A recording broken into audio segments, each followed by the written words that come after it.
और समय बताना मत भूलिएगा महाराज। यदि आपकी भविष्यवाणी सत्य नहीं हुई तो आप अपनी बाकी की तपस्या हमारी बंदी गृह में पूर्ण करेंगे।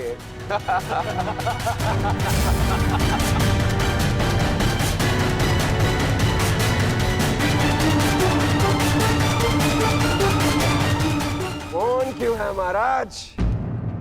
बताइए, मेरी कोख से क्या जन्म लेगा? मदिरा के मद ने तुम्हारे भीतर के मानव को सुला दिया है मूर्ख।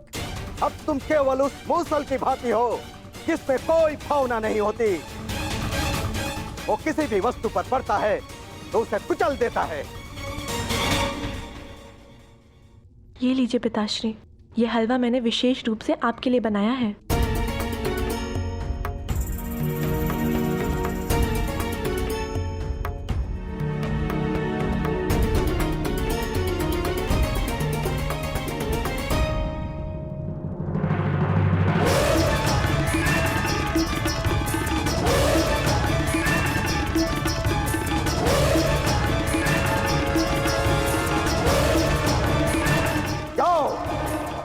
ठीक 1 सप्ताह के पश्चात तुम्हारे पेट से मूसल ही उत्पन्न होगा जो तुम्हारे वंश के विनाश का कारण बनेगा।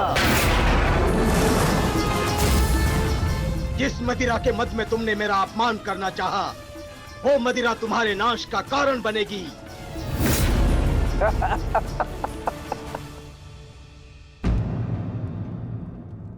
क्या हुआ पिताश्री? आप रुक क्यों गए? क्योंकि जिसे रुकना चाहिए था वो नहीं रुका। लगता है तुम्हें हमारे बंदी गृह के दर्शन करने की उत्सुकता कुछ अधिक है, इसलिए तुमने हमारा अपमान करने का दुस्साहस किया। पहले वासुदेव और अभी तुम। मैं तुम्हें जीवित नहीं छोड़ूंगा।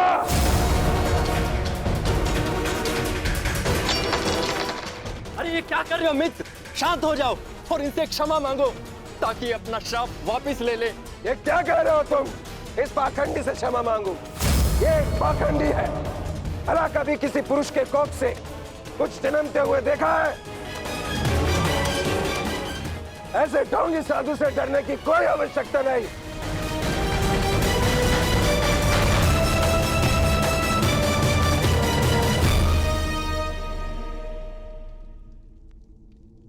जो अब तक नहीं हुआ साम, वो अब होगा। साधुओं का श्राप व्यर्थ नहीं जाता।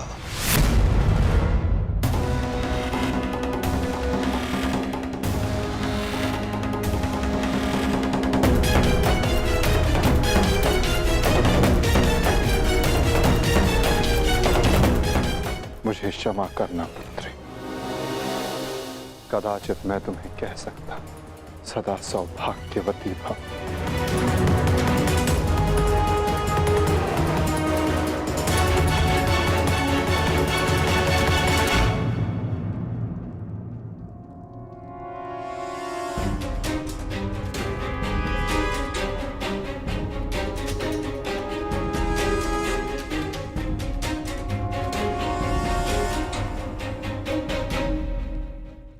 एक साधु का उपहास उड़ाना और उन पर प्रहार करने का प्रयास करना क्षमा के योग्य नहीं है सांब। आपने तो सृष्टि के सभी महारथियों और अनेकों सैनिकों का वध करवाया। क्या वो क्षमा के योग्य है?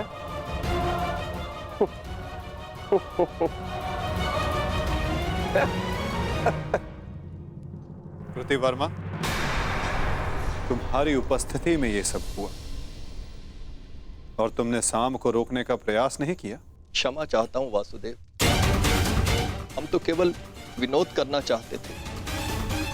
मुझे अनुमान भी नहीं था कि बात इतनी आगे तक बढ़ जाएगी।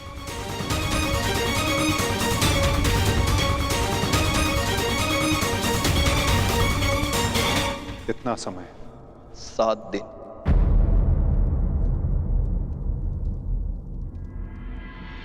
सात दिन बाद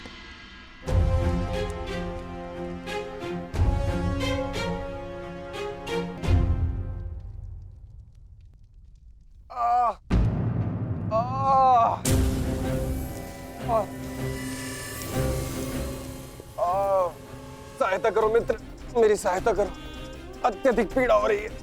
कैसी पीड़ा हो रही है तुम्हें? लगता है उस साधु का श्राप मुझे लग गया है। आज 7वां दिन है और ये देखो मेरे पेट में अत्यधिक पीड़ा हो रही है। जाओ, आज से ठीक 1 सप्ताह के पश्चात तुम्हारे पेट से मूसल ही उत्पन्न होगा, जो तुम्हारे वंश के विनाश का कारण बनेगा।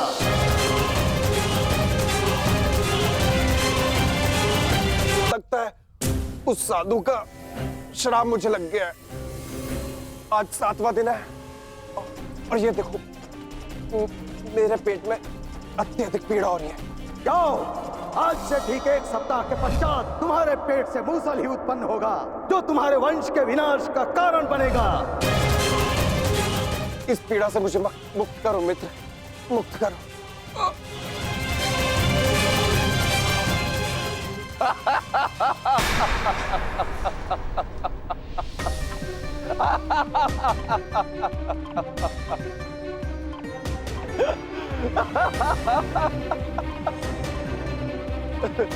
तुम कितने बड़े मूर्ख हो मित्र।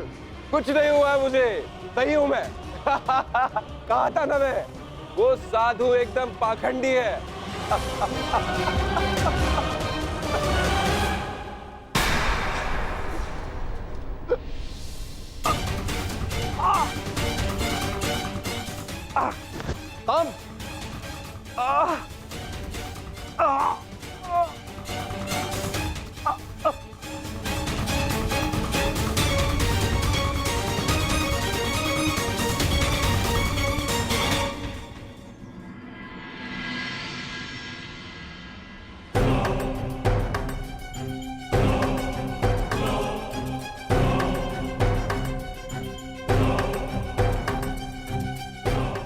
बड़ी विचित्र घटना घटी है वासुदेव। कुमार साम के शल्य चिकित्सा के पश्चात उनके पेट से ये मूसल निकला है।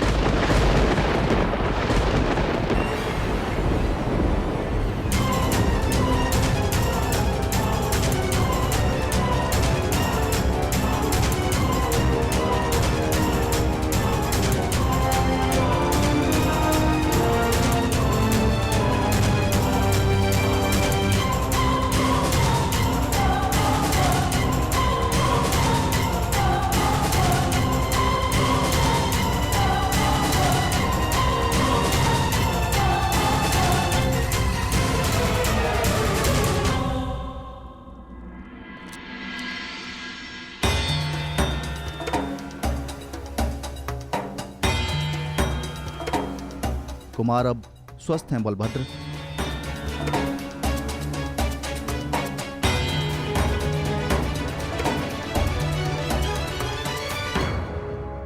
देख लिया, ये उस श्राप का नहीं, ये तुम्हारे अहंकार और तुम्हारे मदिरापान का फल है। ये श्राप तो केवल एक निमित्ता है। तुम्हारे कर्मों के कारण यदुवंश का नाश जन्म ले चुका है। यदि मदिरा के मद में तुमने एक महात्मा का अपमान ना किया होता तो आज तुम्हारी यह दशा ना होती।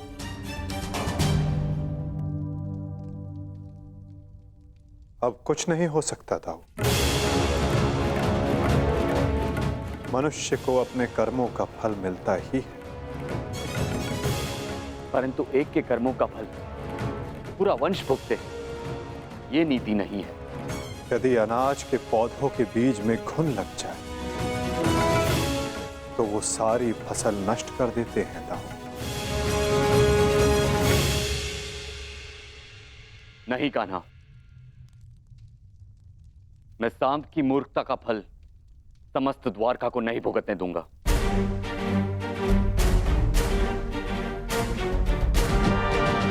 आप इस मूसल का क्या करेंगे दाऊ?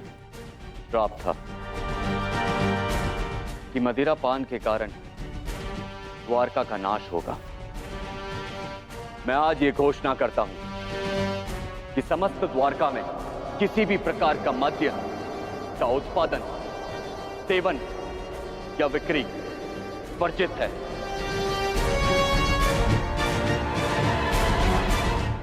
और रही बात इस मूसल की, तो इसका उपाय है मेरे पास।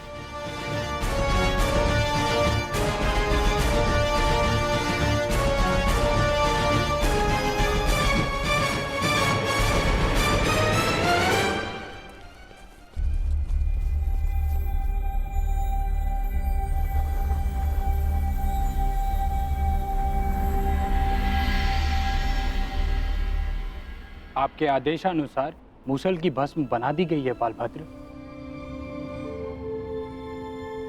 इसे द्वारका के समुद्र तट पे बहा दो।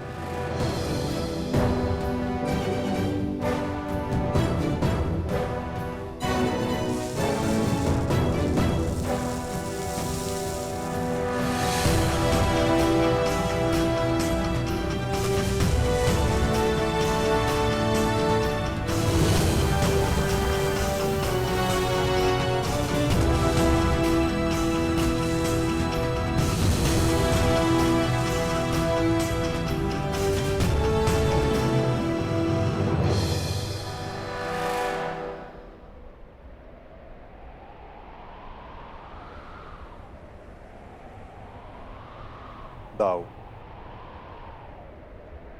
हमारे कर्म ही हमारी नियति निर्धारित करते हैं, केवल सांब के कर्म ही नहीं। कुछ श्राप हैं। मैं तुम्हें श्राप देती हूँ कि जिस प्रकार तुमने मेरे कुल का अंत किया है, उसी प्रकार तुम्हारे कुल का अंत भी होगा। और कुछ पाप भी जो द्वारिका की नियति बनाएंगे। चक्रवात से घर के धराशायी होने का भय हमेशा रहता है कृष्णा। इसका अर्थ ये नहीं कि मनुष्य अपने घर की नींव सुदृढ़ ना करे।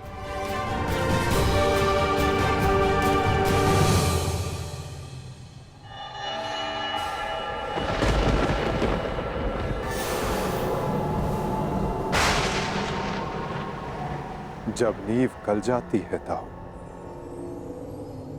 तो भवन का धराशायी हो जाना निश्चित होता है। द्वारका का अंत समीप है।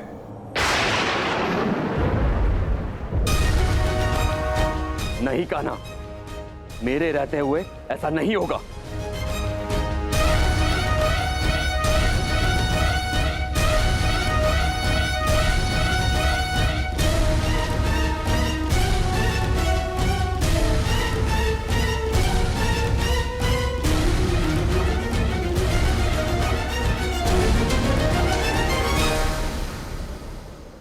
समय किसी की नहीं सुनता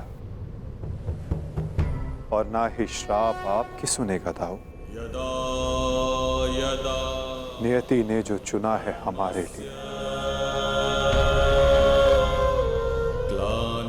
हमें वो भुगतना ही होगा।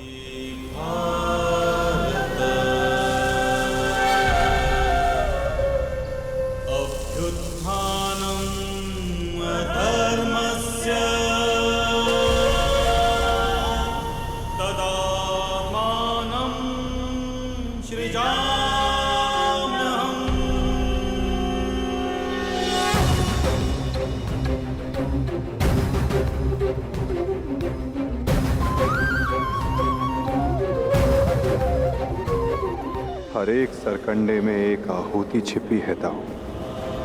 किसी की मृत्यु तो किसी की मुक्ति।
मेरा स्वप्न है कि हस्तिनापुर में एक गुरुकुल हो, जहां पर बालकों की भांति बालिकाएं भी युद्ध शिक्षा में पारंगत हों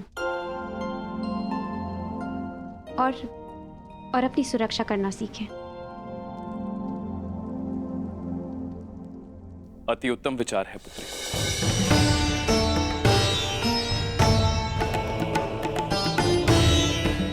प्रणिपात, प्रणिपात, प्रणिपात।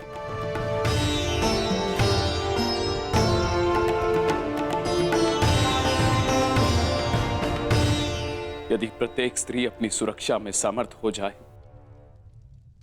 तो कोई भी पुरुष उस पर अत्याचार नहीं कर पाएगा। यदि वो अबला से सबला बन जाए तो ना ही कोई चीरहरण होगा और ना ही कोई महाभारत होगी।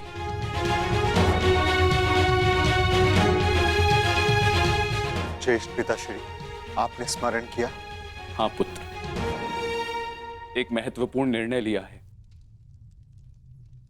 जो मैं तुम्हें बताना चाहता था।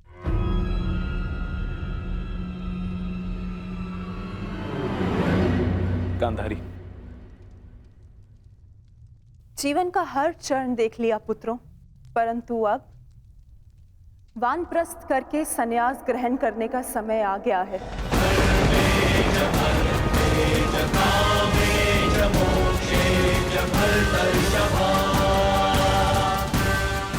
हाँ पुत्र, युधिष्ठिर जीजी और मुझे विदा लेने की आज्ञा है।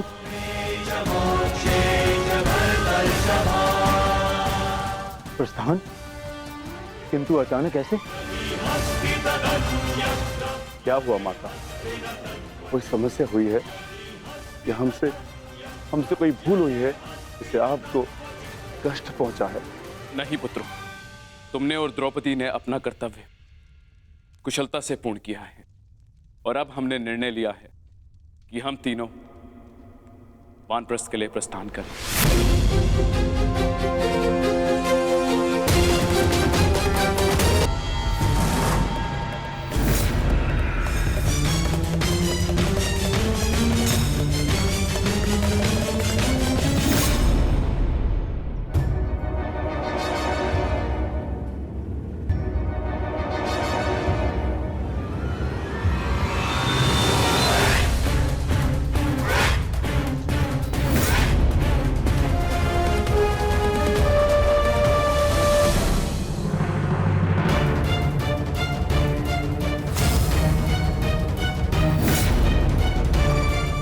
आज अच्छा आखेट मिलेगा।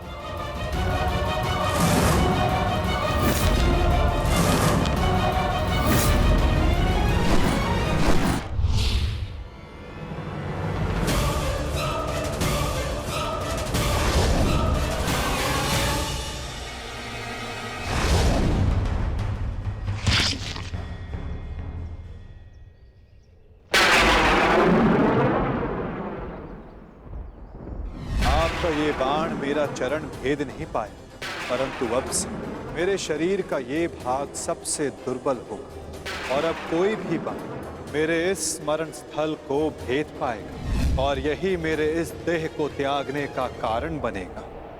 आपका स्वागत है कालदेव। माता गांधारी का श्राप अब पूर्ण हुआ।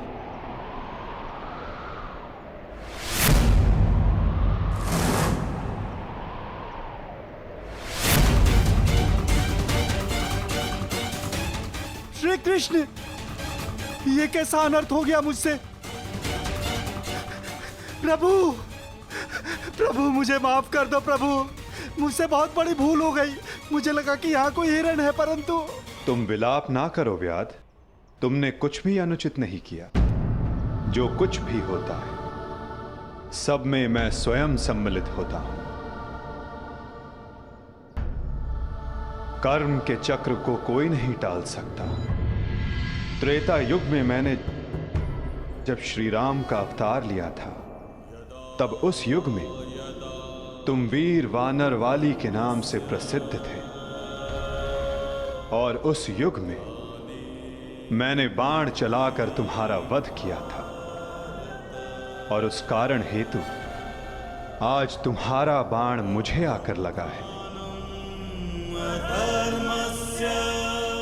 मेरे जीवन का उद्देश्य धर्म स्थापना था, और अब जब धर्म की नींव रखी जा चुकी है, तो मेरी उपस्थिति इस धरती का संतुलन बिगाड़ देगी। हर मनुष्य इस धरती पर एक उद्देश्य लेकर आता है, और उस उद्देश्य को पूर्ण करना उसका कर्तव्य होता है। मैंने अपने जीवन का उद्देश्य पूर्ण किया, और आज तुमने अपना कर्तव्य पूर्ण किया व्याध।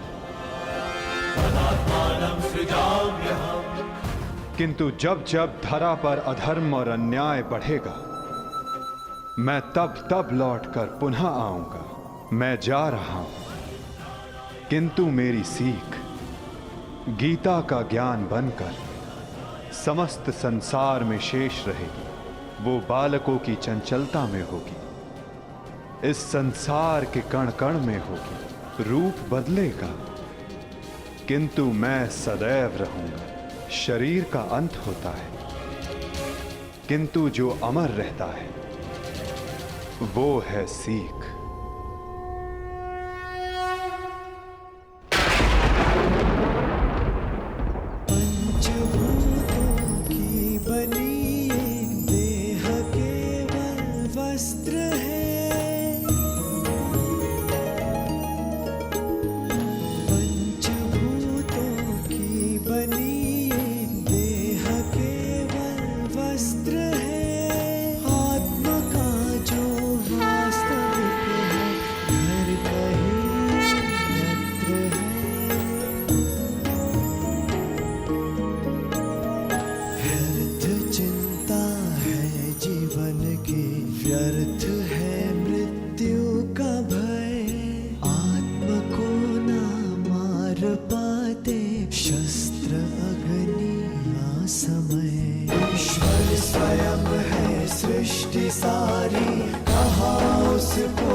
काकाश्री, हम पिताश्री वासुदेव को छोड़कर नहीं जा सकते। ये उनका ही आदेश है लक्ष्मण। द्वारका का अंत होने को है। उनका आदेश था कि मैं तुम सभी को यहां से हस्तिनापुर ले जाऊं। मैं उनके आदेश का पालन कर रहा हूं और तुम्हारा भी यही कर्तव्य है।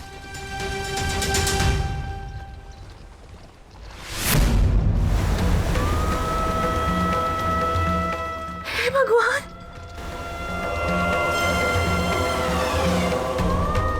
हमारा द्वारका।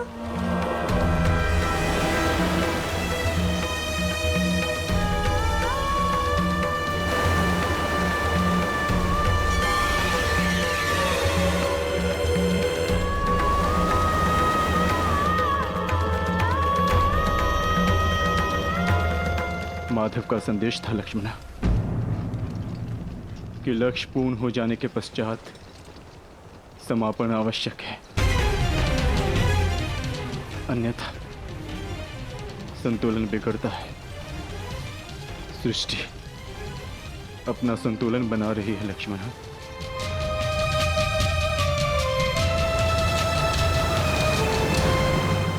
आर्य! आर्य युधिष्ठिर!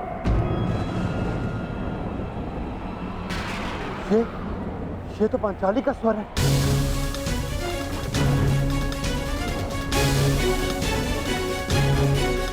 आर्य! आर्य! आर्य! माधव! क्या हुआ पांचाली? माधव किसी संकट में है आर्य। द्वारका पर कोई संकट आया। वो माधव किसी समस्या में। हम हाथ पर हाथ धरे नहीं बैठ सकते। शांत शांत शांत शांत पांचाली, शांत। तनिक सोचो, जो हर समस्या का हल है, जो हर संकट का मोचन है, उन माधव को कुछ नहीं होगा। और फिर अर्जुन द्वारका गया है ना। परंतु आर्य। धैर्य रखो पांचाली, माधव को कुछ नहीं होगा। मुझे उन पर पूरा विश्वास है और अपने अनुज अर्जुन पर भी।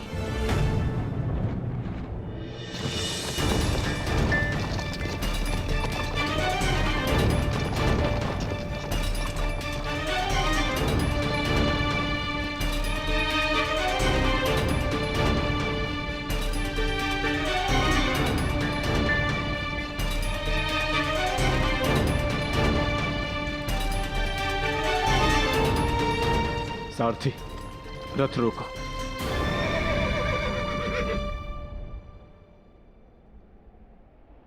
ये स्थान सुरक्षित लग रहा है। क्या हुआ काकाश्री? आपने रथ क्यों रुकवा दिया? यात्रा थकान को जन्म देती है लक्ष्मण। कुछ प्रहर विश्राम कर लेना चाहिए। चलो।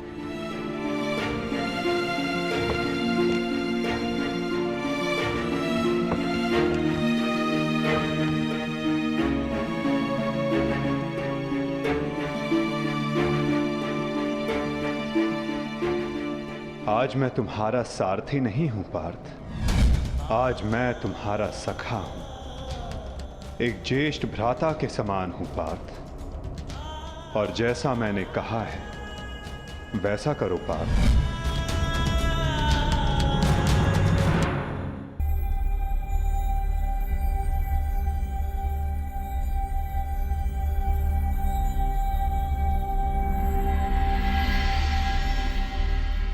ये सब क्या हो रहा है काकाश्री?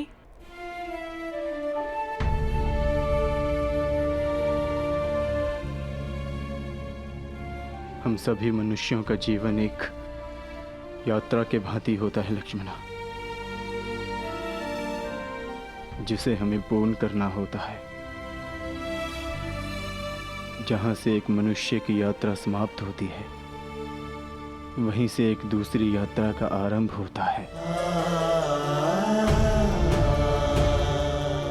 और यही जीवन है। परंतु हमारी यात्रा विशेष है लक्ष्मणा।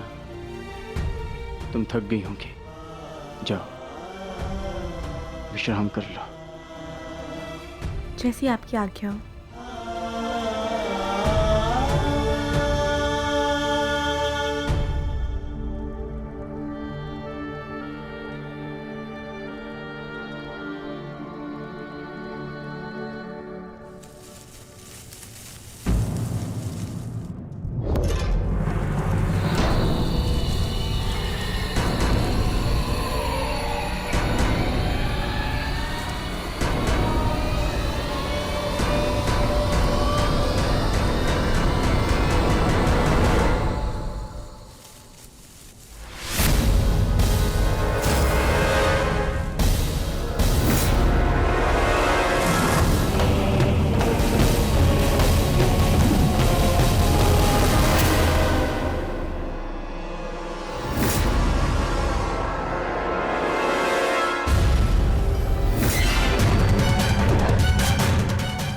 सावधान, पीछे हट जाओ, अन्यथा परिणाम भुगतने के लिए सज्ज हो जाओ। उत्तर दो इसे।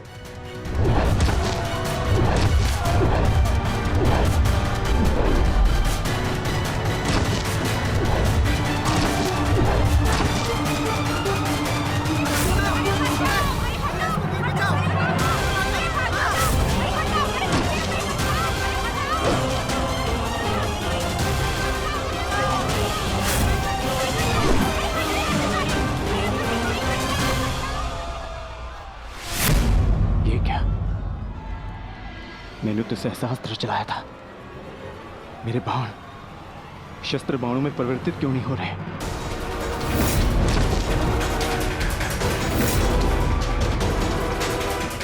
मेरा लक्ष्य कैसे चूक सकता है?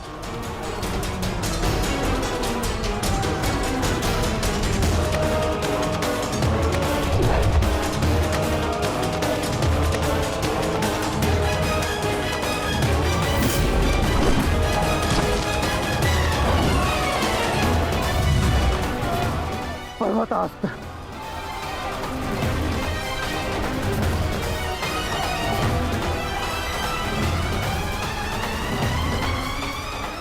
ये सब क्या हो रहा है? बाण प्रकट क्यों नहीं हो रहे? कैसे करूंगा मैं सबकी रक्षा?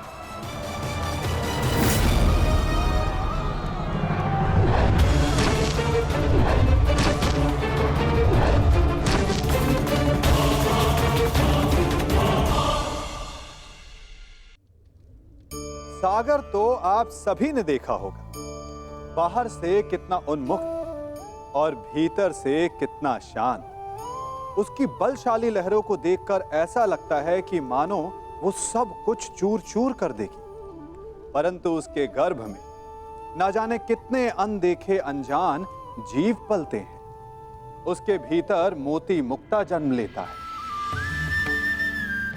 सागर एक है, परंतु उस सागर को लेकर के हमारी प्रकृति भिन्न भिन्न होती है। कोई उसमें तैरता है तो कोई उसकी लहरों का आस्वादन करता है, कोई उसमें अपने पांव भिगोता है तो कोई उसके भीतर जाकर मोती मुक्ता बाहर ले आता है, तो कोई तट पर बैठकर सागर की लहरों को निहारता है, कोई उसमें जीवन का आरंभ देखता है तो कोई उसमें अपने जीवन का अंत देखता है। सागर एक है, परंतु हमारी प्रकृति के अनुसार सागर की प्रकृति भी बदल जाती है। इसी प्रकार जीवन है सबके लिए समान, परंतु उस जीवन में आपको प्रसन्नता देखनी है, प्रसन्नता पानी है, या आपको पाना है अवसाद, ये आप पर निर्भर करता है।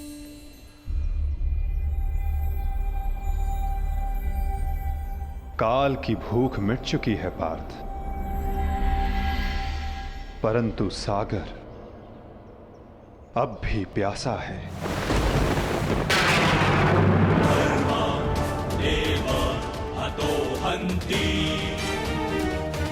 तुम शीघ्रता करो पार्थ, द्वारका की सभी स्त्रियों को